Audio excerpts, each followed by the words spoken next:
Good afternoon, students. This is Banu Pratap Singh. In this lecture, we are going to study the bending moment area method, which is the third lecture of slope and deflection of mechanics of solids. बेटा इसमें हम तीसरा lecture study कर रहे हैं और कोशिश करेंगे कि ये आखिरी लेक्चर हो ताकि ज़्यादा चीज़ें ना हो। बेंडिंग मोमेंट एरिया मेथड यानी कि नमन घूर्ण आरेख विधि से हम स्लोप एंड डिफ्लेक्शन निकालते हैं, यानी कि ढलान और विक्षेप निकालते हैं, विक्षेप या विक्षेपण निकालते हैं। लेकिन उसके लिए हमें बेंडिंग मोमेंट डायग्राम पता होना चाहिए। यानी मैं कहना ये चाह रहा हूँ कि अगर मैं स्लोप निकालना चाहूँ यानी कि ढलान निकालना चाहूँ यानी कि थीटा निकालना चाहूँ तो हो जाता है A/EI, E इंटू आई, जहाँ पर ए क्या है, ऑलरेडी स्लोप किस में होगा बेटा, तो रेडियन में ही होगा। लेकिन ए का क्या है यहाँ पर, ए है बेटा बेंडिंग मोमेंट डायग्राम का क्षेत्रफल है, area of bending moment diagram, नमन घूर्ण आरेख का क्षेत्रफल है। अब बेटा इसके लिए एरिया फाइंड आउट करने के लिए पहले मुझे बेंडिंग मोमेंट डायग्राम बनाना होगा, इसीलिए बेंडिंग मोमेंट डायग्राम आपने SFD BMD पढ़ा है। अगर मुझे डिफ्लेक्शन निकालना हो, विक्षेप निकालना हो, डिफ्लेक्शन निकालना हो तो डिफ्लेक्शन बेटा हो जाता है y से रिप्रेजेंट करेंगे AX bar upon E into I. Again a area ही है बेंडिंग मोमेंट डायग्राम का, x बार क्या है बेटा, तो सेंटर ऑफ ग्रेविटी है बेंडिंग मोमेंट डायग्राम के रेफरेंस लाइन से। मैं समझाता हूँ क्या है। जैसे कुछ ज्योमेट्रियाँ हैं, ले लिया जाए सम ज्योमेट्रिकल शेप,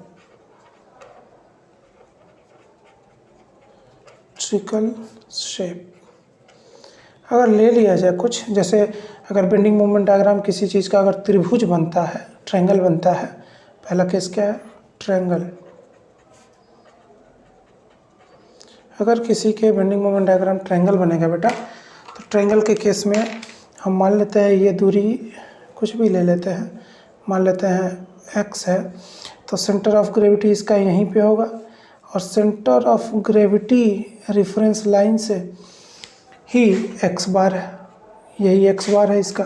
तो ये होगा कितना बेटा, ये जो डिस्टेंस है ये होगा कितना, तो अगर टोटल x है तो आपको पता होगा ये 2x/3 होगा, ये क्या होगा x/3, यानी कि x बार क्या हो जाएगा x/3, है ना।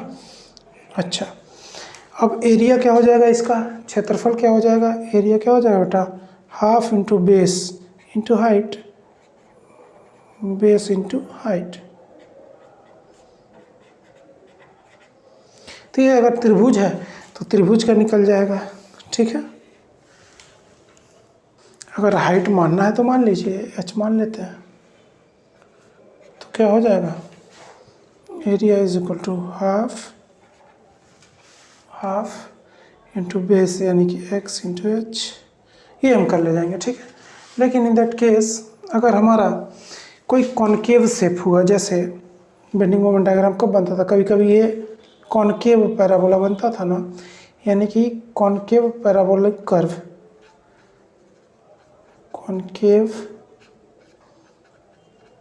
पैराबोलिक कर्व अगर बनता था BMD, तो इसके केस में ये क्या होगा, मान लेते हैं ये कुछ भी b मान लिया, इसकी ऊंचाई को हमने मान लिया h है, ये इसका सेंटर ऑफ ग्रेविटी कहीं होगा, यानी कि ये राइट साइड से क्या है x बार है ना। तो x बार कितना होगा बेटा यहाँ पे, तो एरिया क्या हो जाएगा 1/3 b इंटू h, क्षेत्रफल हो जाएगा इसका, और आपका बचेगा x बार, तो x बार हो जाएगा बेटा 3b/4। अगर इस तरह का पैराबोला है, कॉनकेव पैराबोला है, तो AX बार पता है आपको, डेरिवेशन नहीं करा रहा हूँ बेटा। अगर इस AX बार के फॉर्मूले को आप A/EI पता ही होगा, यंग मॉड्यूलस प्रत्यास्थ मापांक, और I मोमेंट ऑफ इनर्शिया यानी जड़त्वाघूर्ण है इस केस में। तो EI पता है, एरिया पता चल जाए, चाहे ट्रायंगल हो चाहे कॉनकेव पैराबोला कर्व हो, तो हम स्लोप निकाल लेंगे। डिफ्लेक्शन कैसे निकालेंगे, एक्स बार मल्टीप्लाई कर देंगे इस फॉर्मूले में तो डिफ्लेक्शन आ जाएगा। एक्स बार निकालने के लिए आपके पास ट्रायंगल और पैराबोलिक कर्व का फॉर्मूला है। आप कहेंगे कॉन्वेक्स पैराबोला होगा तो क्या होगा, चलिए उसको भी देख लीजिए। हाँ, कहने से पीछे थोड़ी हटेंगे आप लोग, एक सेकेंड बेटा। तो चलिए उसको भी देख लेते हैं कि कॉन्वेक्स पैराबोला होगा तो क्या होगा, यानी कि कॉन्वेक्स पैराबोलिक कर्व।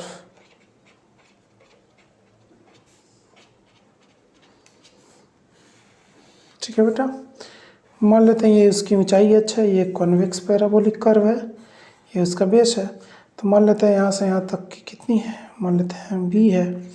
यहाँ पे इसका कहीं गुरुत्व केंद्र है, तो ये फ्री एंड से मान लेते हैं x बार है। इधर से हम ले रहे हैं राइट से, तो इधर से घटा नहीं लोगे यार, अभी दे देंगे वैल्यू तो किधर से भी निकालना है ना, देख लेना ज्योमेट्री किधर से है। ये h है, ये हमारा क्या है, कॉन्वेक्स पैराबोलिक कर्व है। इसको फाइंड आउट करने के लिए क्या करेंगे हम, तो बेटा सिंपल सा है, अगर हमें एरिया निकालना है इसका तो हो जाएगा 2/3b इंटू एच। ठीक है, और अगर हमें एक्स बार चाहिए तो 5b/8। ये थोड़ा सा याद रखना पड़ेगा आपको कि कॉनकेव है, कॉन्वेक्स है, ट्रायंगल है तो क्या फॉर्मूला होगा। तो हमें पता है थीटा इज इक्वल टू क्या, a/ei मोमेंट एरिया मेथड में, और डिफ्लेक्शन थीटा ही स्लोप है, y ही डिफ्लेक्शन है, ax बार/ei निकाल लेंगे। चलिए कुछ एग्जांपल्स देख लेते हैं, कुछ एग्जांपल्स देखते हैं बेटा। सबसे पहला क्वेश्चन कैंटिलीवर बीम का। मान लेते हैं कोई कैंटिलीवर बीम है, कोई कैंटिलीवर धारण है, पॉइंट लोड बहुत कर लिया हम लोग, थोड़ा सा यूडीएल देखते हैं। यूडीएल इस पे लगा, यूनिफॉर्मली डिस्ट्रीब्यूटेड लोड, एक समान वितरित भार लगा है। ठीक है, जिसकी इंटेंसिटी कितनी है, ओमेगा से डिनोट करेंगे, क्यों, क्योंकि पर मीटर है, किलो न्यूटन पर मीटर है। लंबाई मान लेते हैं क्या है, एल है। ठीक है बेटा, तो मान लेते हैं ये पॉइंट ए है, ये पॉइंट बी है। आपको फाइंड आउट करना है slope and deflection bending moment area method से। बेंडिंग मोमेंट एरिया मेथड से आपको फाइंड आउट करना है थीटा और Y. Theta is equal to a/ei और y is equal to ax बार/ei। तो इसके लिए आपको जानना क्या है, तो बेटा आपको जानना पड़ेगा कि इसका बेंडिंग मोमेंट डायग्राम कैसे बनता है। तो बेंडिंग मोमेंट डायग्राम बनने के लिए आपको पता होगा कि कैंटिलीवर बीम का कैसे बनता है। ये दोनों पॉइंट्स हैं ए और बी, यूडीएल है तो कॉनकेव बनेगा, है ना, और इस तरह का बनेगा। ये बेंडिंग मोमेंट डायग्राम होगा, आप पढ़े हैं एसएफडीपीएमडी में। तो ये कॉनकेविटी है ना, कॉनकेव, कॉनकेव अवतल तरह का है, concave parabolic curve, parabolic curve है। तो इसके लिए एरिया क्या हो जाएगा, मान लेते हैं ये क्या है, ये बेटा मान लेते हैं हम एच है, ये मान लेते हैं एल दिया है तो एल ही मान लीजिए, कोई दिक्कत नहीं है। फॉर्मूले में रख लीजिएगा एल की जगह बी, क्योंकि हम बी माने थे। तो एरिया क्या हो जाएगा, एरिया हो जाएगा बेटा 1/3, अभी कुछ देर पहले बताया b इंटू एच, बी की जगह एल है तो क्या हो जाएगा ये 1/3 b इंटू एल, है ना। यानी कि हम कह सकते हैं कि जो एरिया होगा 1/3 b इंटू एल, और ये वैल्यू कितनी थी, ये बेंडिंग मोमेंट कितना आता था मैक्सिमम निकालने पर, हमारा आता था बेटा ओमेगा L²/2, याद है क्यों, ये पॉइंट ये कितना था, ओमेगा इंटू एल, ये तो फोर्स था, इंटू L/2 डिस्टेंस था, तो ओमेगा L²/2, ये पूरी दूरी, ये यहाँ से यहाँ तक, यहाँ से लगा है रेफरेंस लाइन से यहाँ तक, ओमेगा L²/2 यही h है। तो 1/3 बी का मान आपका L है, और ये ओमेगा L²/2, तो क्या हो जाएगा ये ओमेगा L³/6, ये एरिया होगा। ठीक है, अब थीटा निकालना है, सॉरी अब एक्स बार निकालना है, तो एक्स बार क्या हो जाएगा, अभी हमने देखा 3b/4 करके था, तो 3b/4 करते हैं बेटा, तो b की जगह क्या है, ये पूरा, तो b की जगह l है हमारा, यानी कि 3l/4, ये l ही b है ना, पीछे में मान रहे थे। ठीक, ए पता चल गया, एक्स बार पता चल गया, थीटा पता नहीं कर लेंगे जी, देखो कैसे, थीटा क्या हो जाएगा, स्लोप स्लोप है ना, थीटा इज इक्वल टू क्या था फॉर्मूला, ए अपॉन ई आई। ए की वैल्यू रख दो, कितना है area, omega L Q upon 6 है और नीचे में ई आई भी है, 6 ई आई। हो गया, खत्म, स्लोप निकल गया। डिफ्लेक्शन कैसे निकालोगे, डिफ्लेक्शन का मतलब वाई। अरे बेटा डिफ्लेक्शन का मतलब वाई है, वाई क्या हो जाएगा, ए एक्स बार अपॉन ई आई।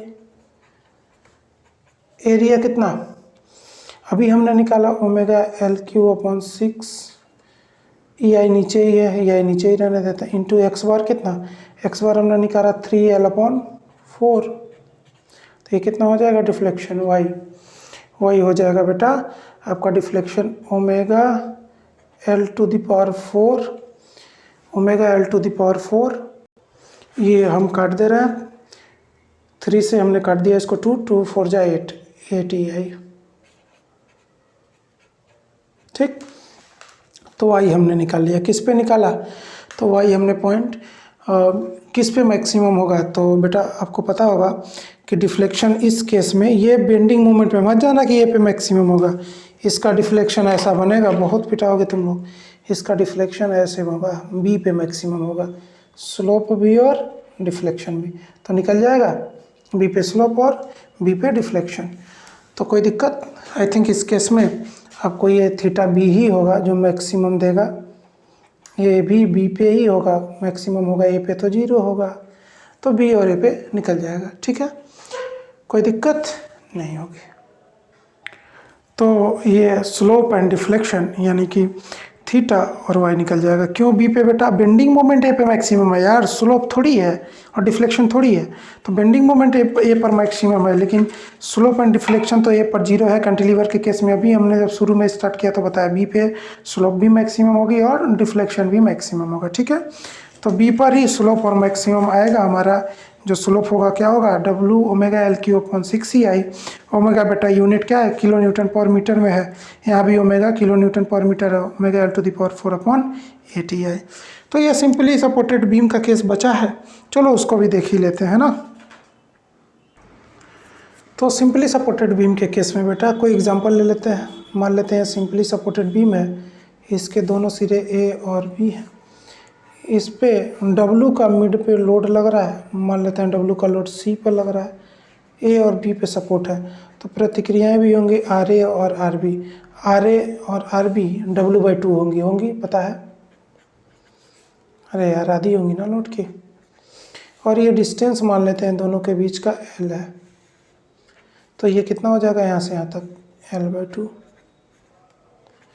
इसका हमको बनाना है बेटा बेंडिंग मोमेंट डायग्राम। तो बेंडिंग मोमेंट डायग्राम तो हमने पढ़ा है, अगर बेंडिंग मोमेंट डायग्राम पढ़ने लगेंगे तो स्लोप एंड डिफ्लेक्शन छूट जाएगा, है ना।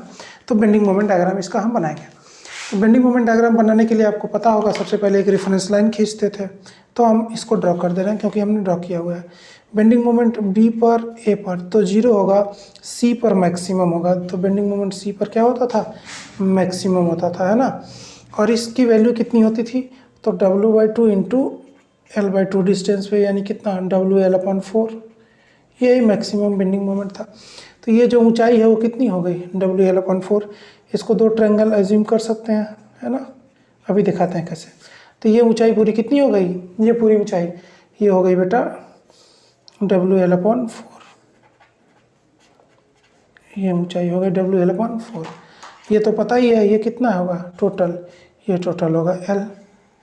तो इसका निकालना है एरिया और एक्स बार। तो एरिया क्या होगा बेटा, चलिए बताइए एरिया क्या होगा इसका। तो सबसे पहले हम एरिया कैसे फाइंड आउट करें।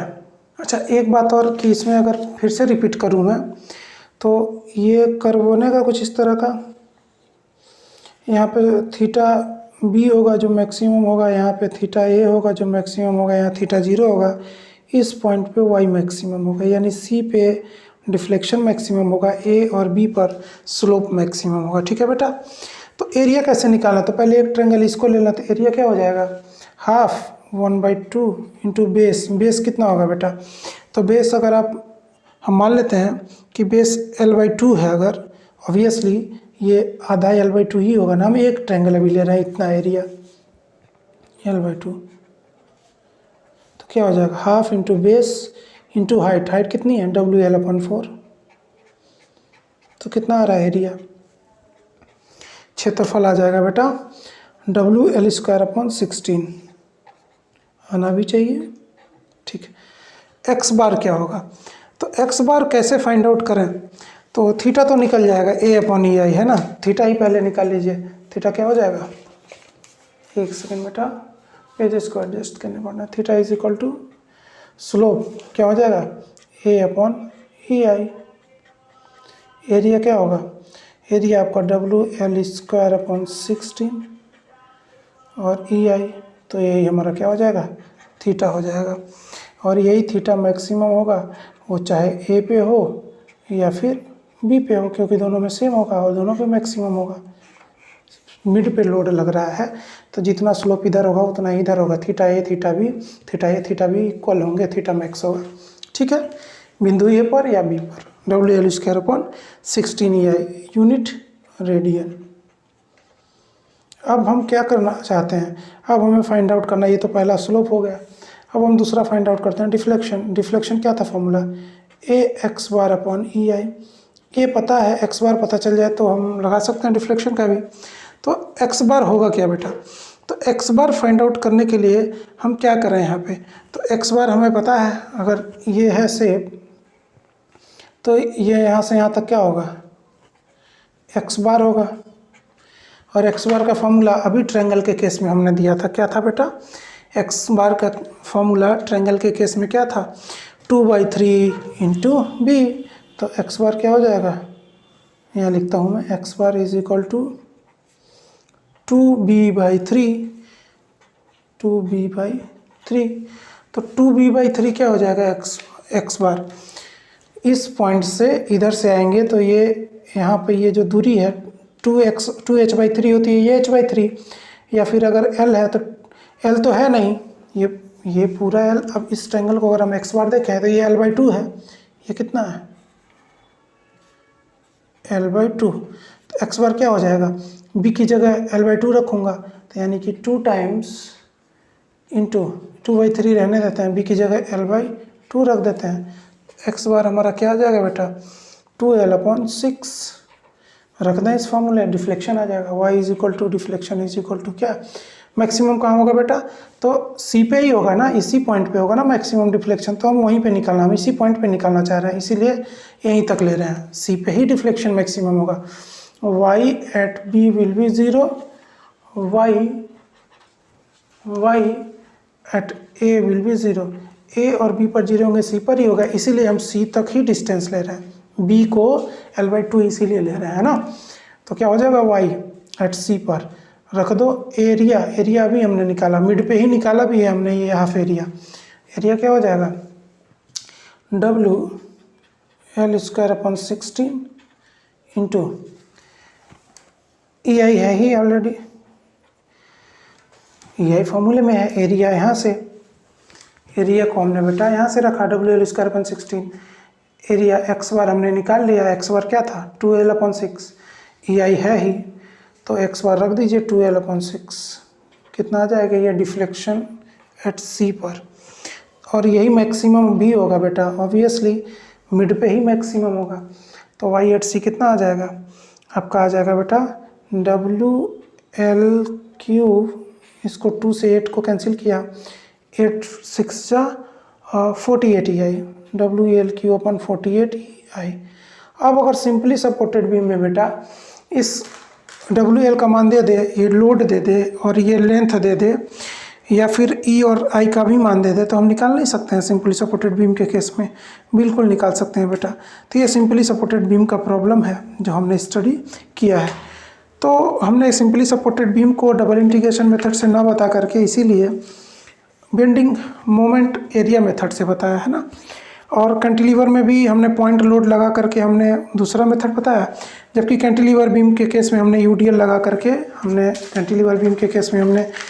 लगा करके क्या बताया, हमने यूडीएल लगा करके बेटा आपको बेंडिंग मोमेंट एरिया मेथड से बताया। तो इसके लिए बेंडिंग मोमेंट डायग्राम पता होना चाहिए कि कैसा बनेगा और वैल्यू क्या होगी। जैसे यहाँ पे वैल्यू कितनी थी, तो WL²/2 थी, है ना। यहाँ पे मोमेंट की वैल्यू कितनी थी, तो यहाँ पे मोमेंट होता था WL² सॉरी WL/4 होता था, क्योंकि half load into distance, load half क्यों, क्योंकि रिएक्शन है RB W/2 है, तो RB इंटू डिस्टेंस L/2, तो WL/4 मोमेंट ये पता होना चाहिए। इसी पॉइंट पे निकालना था, इसी पॉइंट पे हमने निकाल दिया, इसीलिए हाफ डिस्टेंस को लिया, इसीलिए x बार को यहाँ तक लिया, क्योंकि यहीं पे मैक्सिमम होगा और यहीं से ये x बार होगा।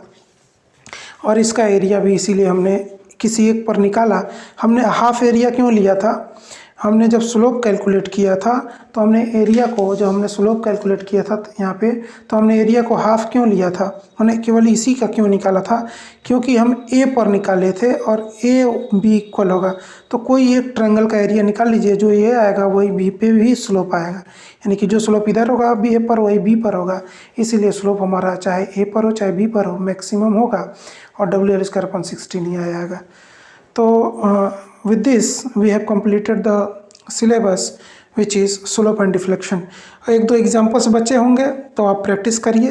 एग्जांपल्स बचे क्या होंगे बेटा, पार्ट लोड पे कैंटिलीवर पे पार्ट लोड लगा होगा तो आप क्रॉस सेक्शन लीजिए, आप मोमेंट निकालिए। हमने SFD BMD में सारे केसेस हमने पढ़ा दिए थे, कॉपी उठाइए SFD BMD का, देखिए सारे कॉपीज़ में पढ़े होंगे।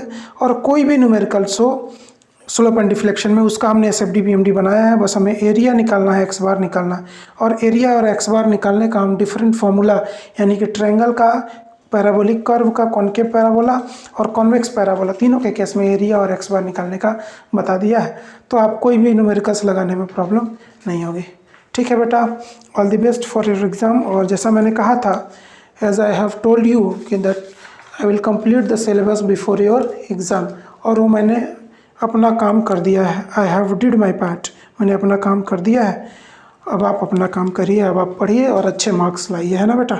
रिवीजन इंपॉर्टेंट है बेटा, नोट्स इज़ सफिशिएंट, क्योंकि मैंने कुछ छोड़ा ही नहीं है नोट्स में। तो आप मेहनत से पढ़ते रहिए नोट्स से और एग्ज़ाम दीजिए। All the best.